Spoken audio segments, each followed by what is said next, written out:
Hi guys, আজকে আবার চলে এলাম আর একটা নতুন ভিডিও নিয়ে, যেটা তোমরা দেখতেই পাবে। আশা করি বুঝে গেছো আমরা কোথায় আছি। এটা হচ্ছে মায়াপুর। মায়াপুরের সবচেয়ে বড় যে ইসকনের মন্দিরটা তৈরি হচ্ছে তার পাশ দিয়েই। আর আজকে তোমাদের দেখাবো জয়গুরু হোটেল অ্যান্ড রেস্টুরেন্টে তোমরা এখানে এসে যারা ধরো আমিষ খেতে চাও তাদের একটা জায়গা।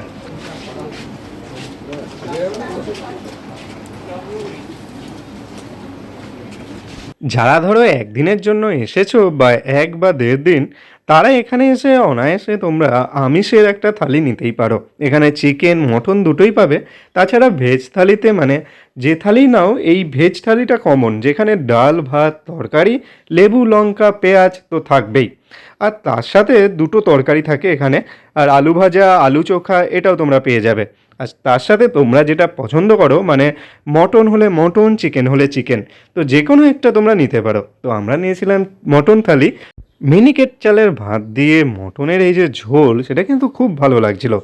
আশা করি তোমরা এবার গেলে এই দোকানে একবার খাবে, বা এখানে চারপাশে যে কোনো দোকানেই তোমরা এই চিকেন বা মটন থালি বা আমিষ থালি, যারা মাছ খেতে চাও মাছও পেয়ে যাবে। আশা করি ভালো লেগেছে।